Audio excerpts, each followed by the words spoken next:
Welcome back to another episode of Burning Branches. Just a fellowship of men who want to extend a hand of fellowship to anybody who wants to join in with us. We've got some interesting topics on deck for you today. Let's get started with some introductions. My name is David, and I'm really happy to be in the company of some of the greatest men I know. My name is Christian. I'm to the right of David. And on the right of me, we got Scott. Glad to be here. on the right of Scott, we got Darius, and I'm glad to be here, and I'm happy that you're listening. All right, to cap it off, this is Kenneth. Guys, I'm super excited for episode 2, and Burning Branches is exciting. Amen. It's exciting to see how God teaches us things every time we get together like this. We're going to pick up where we left off last time. Last time we were talking about having a lifestyle of ministry, and we ended up talking about casting your cares on the Lord and what it means to produce fruit. And today we want to talk about what it means to walk the streets bearing wisdom, avoiding the harlot, and what that means in our lives, how we've seen that play out in our lives, and the ways that the way that God uses these situations to instruct us and build us up to be better ministers. So to start out, I'd like to ask Christian, what does it mean to you? What is the, to seek after wisdom and to avoid the harlot? And how does that relate to a lifestyle ministry in your life? What does that mean to you? To me, I think the first thing that comes to mind when I think about seeking out wisdom is you have to go out. It requires you to remove yourself from what's familiar and to be willing to experience something that may be unknown to you or something that may be scary. Because if you think about what you know, is limited. Right. And oftentimes the things that we need to excel in life or to grow or to push ourselves, they're not in our immediate vicinity. We have to get ourselves to a place where we're willing to go out and to experience new things in order for these things to happen, in order to be able to acquire them. Right. So that's the first step, is being willing to go out and be willing to experience something new. And then when you experience something new, you have to, it's going to take some time to realize and to be able to put away what you see as yourself, because you have to sort of create a new image of yourself as you're taking on this new wisdom and new understanding. Wow. And not to be so attached to the old you. Wow. Why are you talking my life right now? Who gave you my mail? Hey, Right. listen, I'm just going to be completely honest. I do not like starting off. So when you said, hey, Christian, I was like, oh, Lord, you're going to be getting it straight from the heart. In Word of knowledge. In my mind, I'm like, oh, thank God, David, you didn't ask me to start. But I want to unpack that a little bit, because it's something, God's clearly been dealing with all of us about.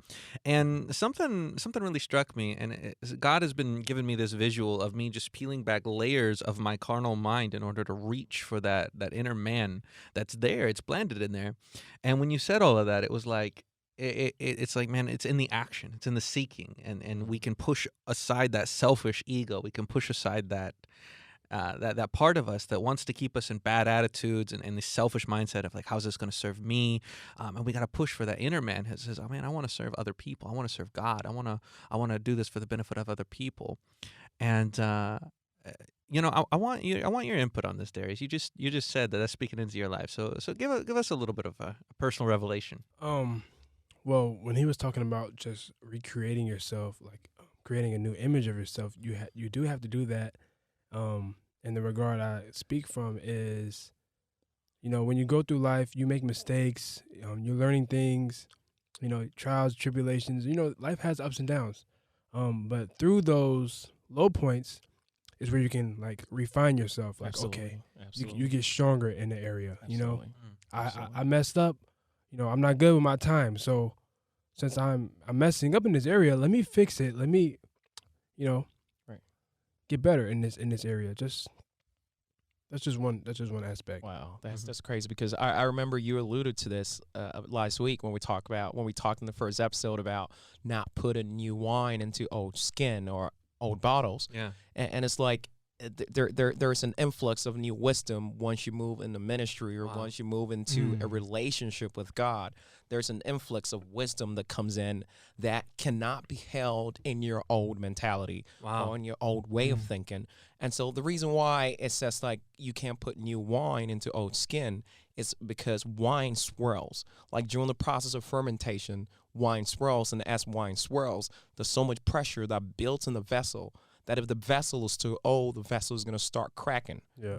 So like not putting new wine into old skin is a process of the fermentation that goes on with the wine when it goes in the vessel. So you moving into ministry, you have to make sure that you have that new vessel to receive the wisdom of God that's coming in, because what the wisdom of God does is it expands you. Yes. It stretches you. Yes. It challenges you, like like Darius was saying. So new wine or new wisdom from God is going to challenge us to a form where we have to understand that we can't have our own mentality moving into ministry of God. Like we got to have a new wine or new Wow. vessel to receive that wine from God. So that's my input in that regard, Yeah. because I think most experiences like Darius was alluding to, that happens to us is mainly to stretch us.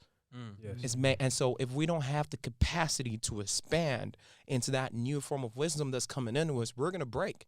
We're either going to quit ministry, like, this is not for us. We're just going to be back and forth. We're going to be lukewarm. We're going to be hypocritical about certain things. We're going to go in and out. That's So it. like just adapting to the newness of the wisdom that's coming into us by having a new vessel is something that I think every single one that's looking for a relationship with God needs to adapt to. I don't know if that makes sense, but yeah. Your perspective really changes in those areas. Like you look back and like you see the mistakes you made, and you're like, okay, I was doing it wrong, but now it's getting easier. I see the way that I should have been doing it, but now that I see how I should do it, I can do it the best of my ability now. I can go forward now.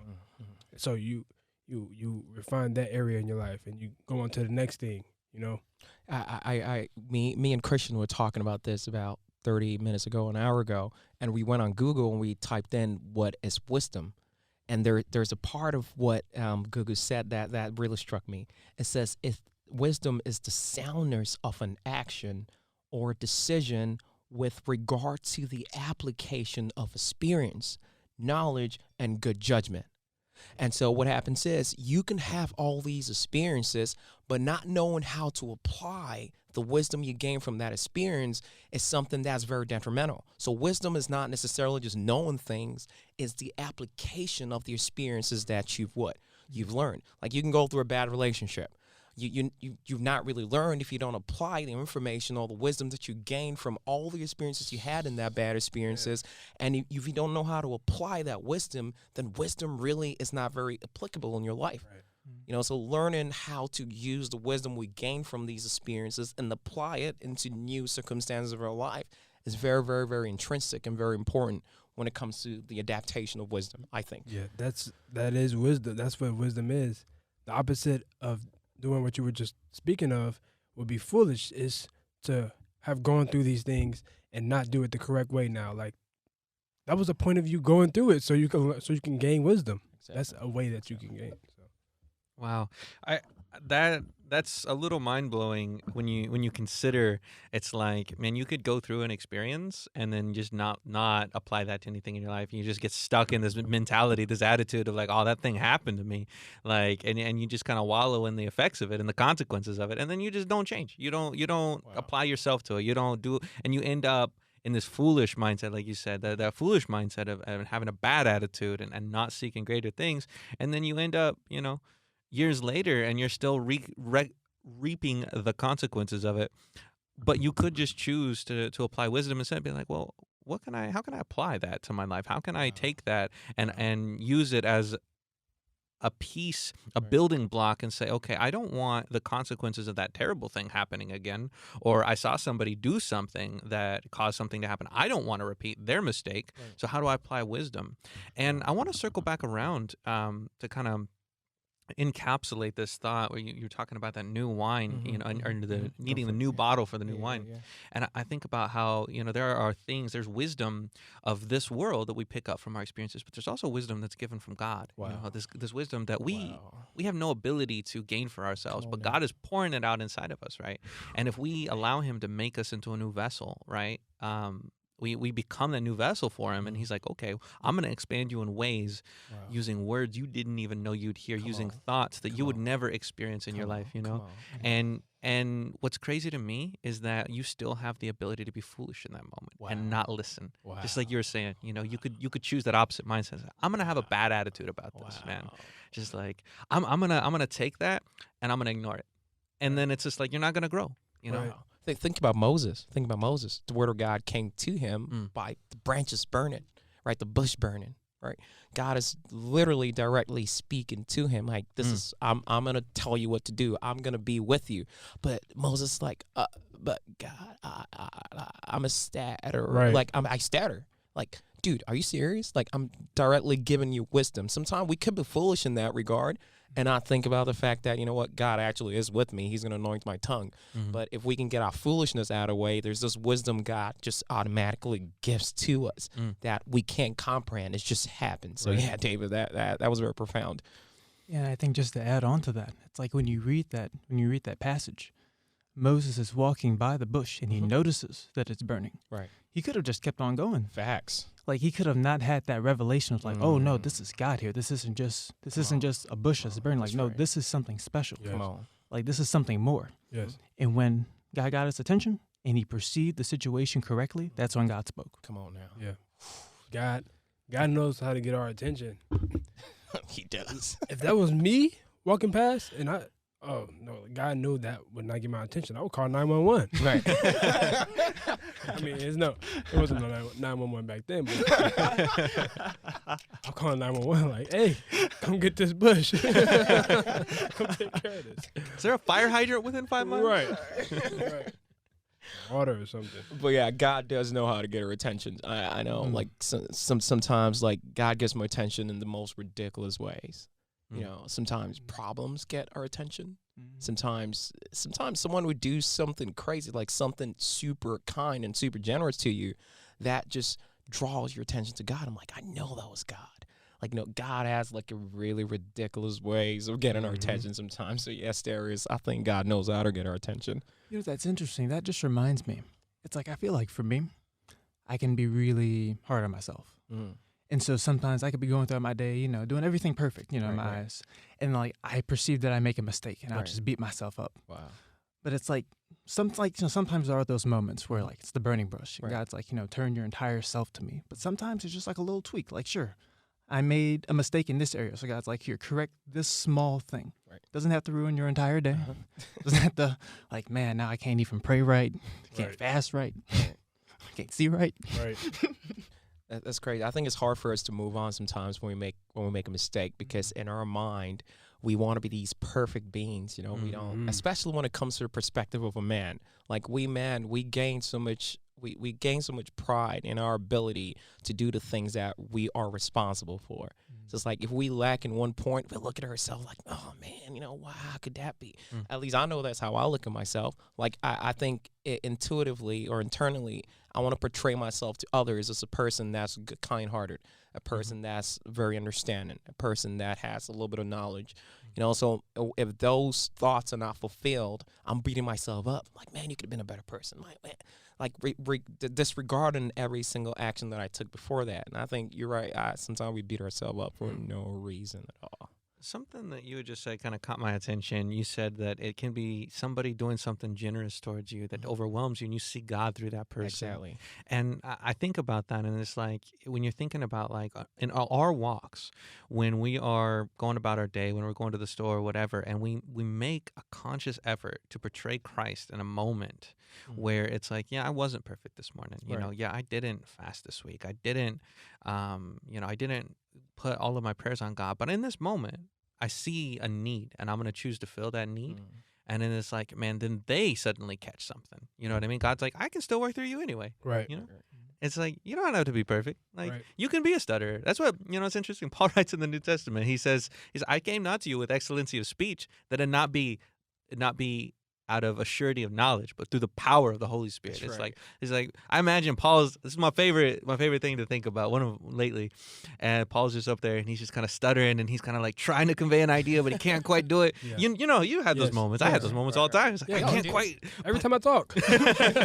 But it's like God's like, I'm gonna move anyway, and I'm gonna show you that it's me, because it would not have been Paul in that moment. Come And Paul on. recognized that. Come He's like, on. no, it's the power of the Holy Come Spirit. on. Paul was like, That's good. I'm not a perfect vessel. Right. I can't do this, but That's God did right. it through me. Come on. And I think we Come can on. all kind of take that attitude, and That it's was like good. Yes. we can minister. I can take a moment and pray That's with good. that person That's that good. clearly needs it. That's good. And and it's not a feeling. It doesn't have to be a feeling. It's a choice. It's a decision and a principle Wow. that we're following after. That was you know? profound, David. That was good. And That was good. I want to ask you, like, was there a point in your life where maybe you saw somebody do something and it caught like contagious? It was like fire jumped from them to you, because not because they were praying, not because they were speaking some powerful word, because there was an action that they did, or maybe a time where you chose on principle, you chose on a decision to do a kindness to somebody, and it impacted their life in such a way that you saw ripple effects. I want to challenge you right now. Kind of think, pull from your library, because I know there has to be times, And I'll start us off. I want to brag on my brother Christian here. Here we're located in Chicago. For those of you who don't know, might be listening in on the suburbs of Chicago. We were driving by, and there's all these homeless people, lately, and panhandlers, and I feel for them, but it's like, man, if I gave $5 to every single homeless person I saw, I'd have negative $300 in my bank account by the end of the day, and I feel terrible, so I tend to ignore it. But Christian did something that, we stopped, and we had these extra bagels. And because we just come from a church function, I didn't even give a second thought to our leftovers. And he's like, hey, grab me those bagels. And so we handed him the bagels, and we gave him the bagels. And the homeless man, or whoever he was, he looked so grateful. Not like, oh man, he's just giving me bread, I wanted money. No, he looked like there was genuine gratitude in his eyes. He's like, oh man, anything, thank you so much. And I saw that, and I was like, no, he needed that bagel. Like, he needed to eat that. Like, that man is actually in need. And Christian took the time out to say, it's cost us an extra 10 seconds to hand this dude our leftovers. And they were good leftovers. I don't get the wrong impression. They weren't chewed on. They were perfectly good bagels. They were fresh that morning. And that caught a little fire in me. And I'm like, maybe I shouldn't ignore these situations as much as I have been. Maybe I should open my eyes up to how God wants to minister. And I was challenged. I felt a little humiliated through God. It's just like, you should be looking at these things too. Wow. And, I want to challenge you guys, like, pull something from your library where somebody did something, or maybe you got to do something. I remember, I think we had this church, like fellowship, what is it called? Like the hyphen event in Yes. Brookfield. Yes. And I believe I was with you guys. I think it was Christian as well. Like, we're both sitting in the same car. Not both. We're all sitting in the same car. We're driving down to Brookfield, and, we drive past this traffic light, and I didn't notice anything. Christian is like, yo, this is man on the side of the road. This man on the sidewalk. I'm like, what? There's a man? He was like, yeah, there's a man on the side of the road. So it was like, do you guys want to turn around? Like, it was a weird stop, because where we're at, we're Right. going in a different direction. So we have to find a way to turn the car Right. and go to where the man was lying down. And we stepped out of the car, the man was just lying down. And I remember David walking up to the man and asking the man what his name was. And he did something there that really touched me. It really stirred something up within me. David started to pray for the man on the ground, like incapable of getting up or ambulating or anything like that. David laid hands on the man and started praying for him. In that moment, I felt unity. In that moment, I felt a stir up in my heart, because that's something that I personally wouldn't do in that moment. So that was an example, an exemplification of God bringing my notice, or God getting my attention. Like, hey, there are certain times where you want to walk up to people and pray for them. Like, hey, can I pray for you in that regard? Because I think that's one instance that really, really spoke to me in that regard, David. And I thank you for that experience. I really appreciate you, brothers, in that regard. So, yeah, that's one thing. I know there's plenty, but I got to dig in and, like, find it in that regard. But, yeah. I guess one of mine, I'm not going to mention the person's name, Right. but like initially just praying for someone, making the engagement first, and somebody else coming over to help pray for that person as well. And more people started coming to pray for that person, and it became a ripple effect. and through prayer, they they've seen good things come from that Yeah, specific. I know what you mean. I think that's where I tend to see at least the biggest immediate effects of what David mentioned, where like you do something and then you start to see those ripples. Usually, anytime I'm in worship or I'm in prayer at church, I always try to, well, for one, like you have to be prayed up. Like if you're going into church and you haven't prayed all week or you haven't fasted and you're not reading your word, and you go in during that pre-service prayer and you're using that time to sort of like get back to God, like, Lord, I'm sorry I didn't do this, and Lord, I'm sorry I didn't do that, and I didn't fast when you told me to. Like, it's going to be really hard to engage the people Yeah. around you and impact your environment. Yeah. But if you go in and you've been reading and you've been praying and you've been fasting, like, yeah, you go in, you say your prayer, you thank God for bringing you here.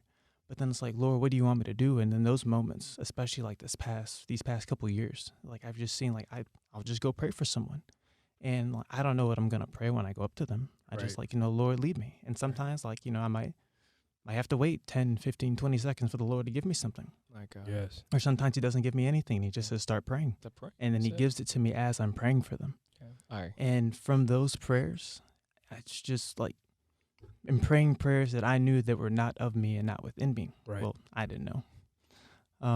Just seeing like people like being emboldened by that and then start to pray for other people. It's been so impactful. Yes. I remember like I think last winter there was like this snowstorm. It was a lot of snow on the ground. So I had to get my car out of the snow to drive to school.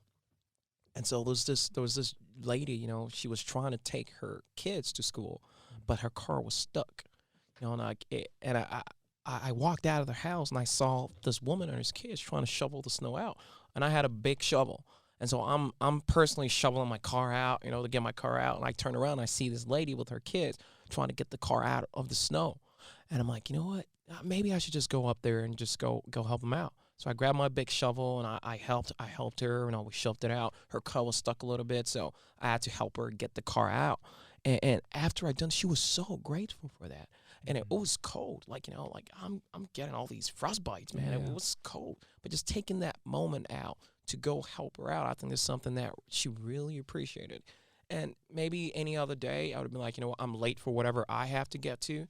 I'm late for wherever I need to go, so I'm not going to look for it. But just taking that time out to do that for them, I think is something that really, well, I like to think it impacted her in that regard, that I took the moment out to do that for them. Yeah. And I guess I know we had mentioned a little bit earlier talking about the word wisdom. Right. And part of the etymology, I believe it's the W-E-I-D, referring to like Old English. I think it's Proto-Indo-European in root. But part of it means to see. So part of wisdom is you have to be able to perceive things. And I think that's what it was like. Not only like you saw the lady in need, and then you're able to make that choice. Wow. So that's good. Wow. I wanna circle back around. The reason why I wanted to bring your attention to these things is there's a part in Proverbs chapter 8 that really spoke to me about how this works. And it's specifically the first 3 verses, and it says, "Doth not wisdom cry, and understanding put forth her voice? She standeth in the top of high places, by the way, in the places of the paths. She crieth at the gates, at the entry of the city, at the coming in at the doors. Unto you, O men, I call, and my voice is to the sons of man." And just the way that's worded, it's like, no, she's not in your bedroom. She's not waiting for you at church. Wow. She's not waiting for you in the synagogues. She's not waiting for you. No, she's in the paths. Wisdom is out there to be found on all these places, the coming into the city, where you're going to be going about your business, where you're going to be going about your day. That's where wisdom is found. And I think it's interesting how you consider when the Holy Spirit is put inside of us, and when we break through those layers of flesh and there's wisdom inside of us that wants to come out. And it's like we're supposed to be that wisdom that's in the paths. We're supposed to be that. We're supposed to exemplify that, And I feel really challenged right now to, like, when you're going, I feel like it's a little cliche to be like, oh, man, we need to be, Christ-like when we're going about our day. But it really cannot be overstated. It really cannot be overstated. It's a way where, like, you're not going to find your objective. You're not going to find what you need to do when you're sitting at home. You're not going to find, you have to be in motion. You have to go find where wisdom's calling for you. Wow. And then when you find it, you have to speak it, you know? I love it. And there's these moments of ministry that have to take place. I love it. I love it. I love how, like in Proverbs 8:35, it says, "For whoever finds me finds life and obtains favor from God." I remember, I can't remember how many times I've been praying to God, like, "Oh God, grant me favor." Like I'm going for a job interview, or like I'm like any type of internship or anything else. Like, you know, I'm sitting down with pastor or anything. I'm like, "Oh God, grant me favor, grant me favor, grant me favor." And it's like, I mean, if you look at Proverbs 8:35, it's like, "For whoever finds me, whoever finds wisdom." So if I really want favor from God, I'm going to seek wisdom. Yes. That's what I thought about when I read that. I'm like, okay, to find favor means to find wisdom. And I think every single man has to be in a season of their life where they're constantly seeking wisdom. And I was talking to Chris about this. I'm like, you know, if you really think about it, if we as men don't have the wisdom, we don't have any knowledge to run the relationships that God is going to put in us in charge of. Relationship with our wives, relationship with our kids, relationship with our friends. If we don't have the knowledge to run a relationship or to encourage certain behaviors in our kids and our wives, we're always going to be a detriment of just saying there's always a mishap in the relationship. There's always a disagreement. Because if we find wisdom, we know how to encourage our wife. We know how to encourage our kids. We know when to give a word of wisdom to our kids when they need it. We know when to bring our wife in and listen to what her problems are and help her and minister to her. So if we're not seeking wisdom, we're not seeking the ability to be able to handle these relationships in our life, if you really think about it.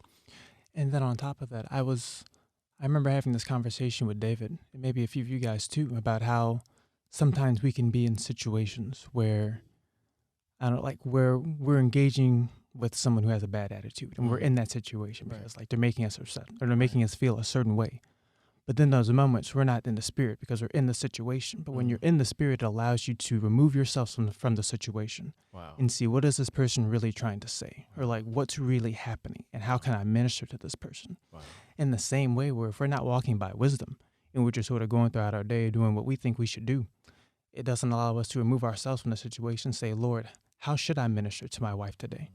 Because, you know, part of wisdom is seeing. That's right. So if you're just going through life and you're not perceiving like, oh, I think my wife is going to need this, or, you know, my kids have been acting this way, what should I do? Wow. Lord, help me to pray for them. Wow. You know, that's it. That's wisdom. That's crazy. That's very profound. I like in the proverb, it says, "Don't rebuke a mocker or he will hate you. Rebuke a wise man and he will love you." Wow. Like, don't rebuke a mocker or he will hate you, because he's not wise. He's going to hate you. He's not ready. So wisdom comes from him messing up time and time and time again. That's how he's going to learn. Right. That's how rebuke comes, through wisdom. That's crazy. So rebuke's actually a beneficial thing if you have the correct attitude. Right. Wow. But it's not you that has the power to do it. And it says, "Instruct a wise man and he will be wiser still."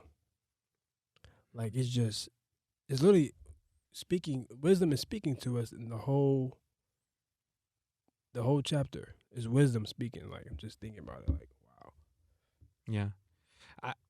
Let's zoom in on that a little bit. You know, it's the difference between being a mocker and being a wise man. You know, it's the difference between what attitude that you have, what attitude you're going in with, what attitude you're cultivating. I can name so many times in my life. I'm not going to, but I can name so many times in my life where somebody corrected me on something, and I'm just like, I know more than you. Shut up. Go away. And that's what's happening in my head. And outside, I've just kind of got maybe a straight face, or I'm mean mugging him, or maybe I'm pretending to be receiving. But inside, I'm like, I think I know more than you. Like, wow, how dare you? And I didn't receive anything in that moment. And there are other moments in my life where maybe a similar thing happened, but because my attitude was different. And I'm like, you know what? I could still gain something from this. You know, maybe they're seeing something that I'm not. Just considering that point and shifting my attitude. And it's like, oh, you're helping me right now. Oh, okay, you want to build me up. Let me listen to what you're saying. Let me think about how I can improve right now. And I think the difference between how so caught up in ourselves and our own self-confidence, and we mock other things, you know, and Right. and the attitude that we cultivate. It's like that's how, when Paul's talking about walking in the spirit, not in the flesh, like how you do that.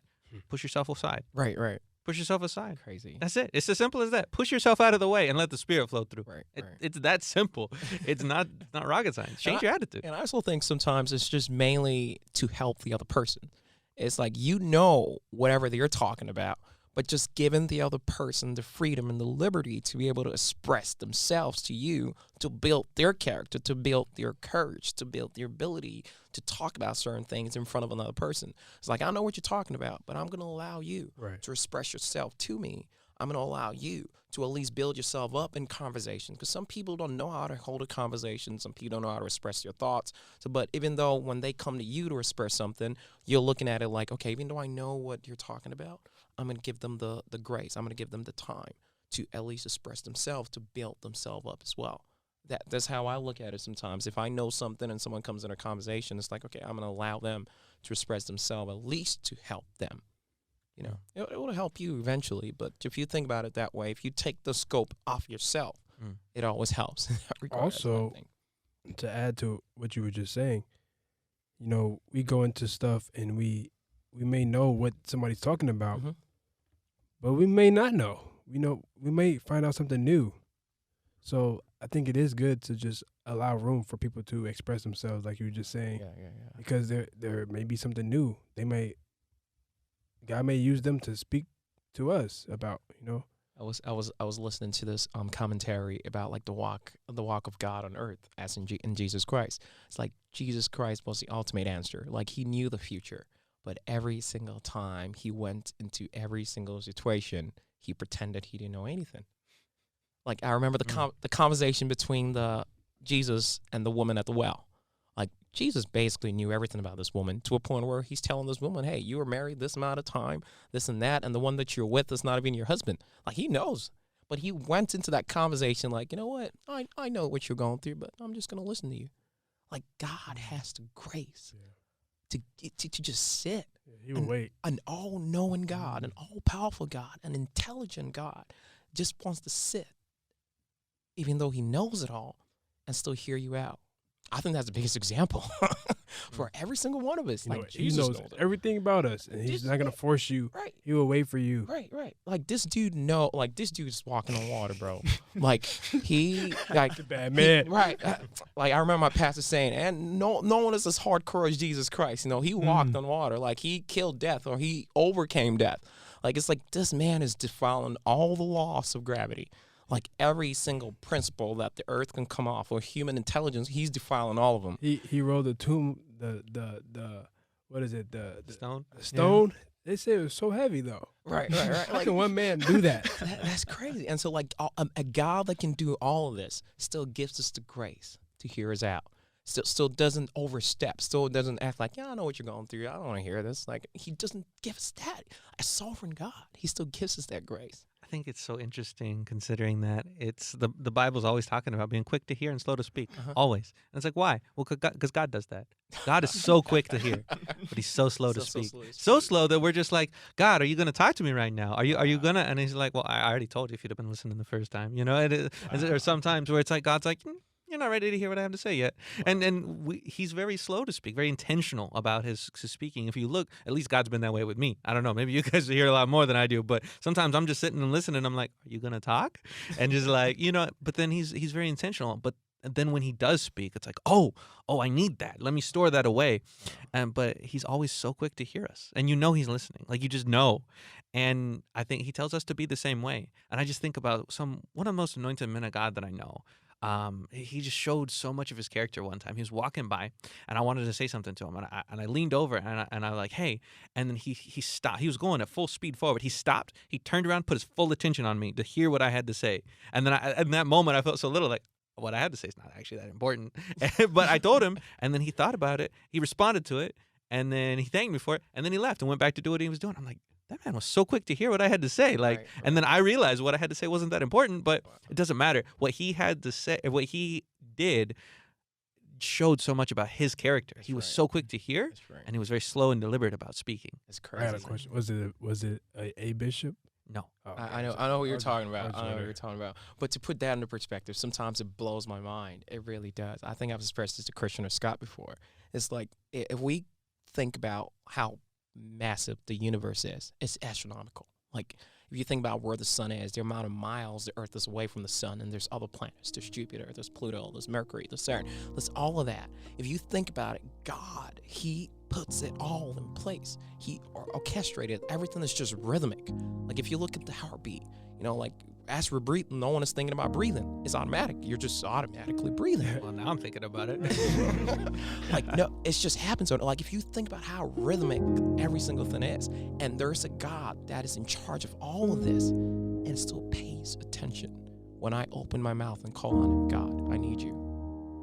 Like it blows my mind sometimes. Like He's in charge of all of this, but still the same. As soon as I open my mouth, I'm like, God, I need You. He turns that ear and listens, and it blows my every single time. Like who am I to deserve Your ability to hear me? Who am I to deserve Your ear? Who am I to deserve Your attention? Sometimes I think about it that way. I'm like, you have other things to do. It blows my mind, when I really think about it sometimes. Like the providence and the sovereignty and the grace of God, and just put everything aside and just tune into You. The woman at the well, the woman with the issue of blood, all of that, like everything, with everything else that was going wrong, He turned around. It's like, I feel like virtue just left me. Like he was en route to go do other things, but when that happened, He stopped, and that always ministers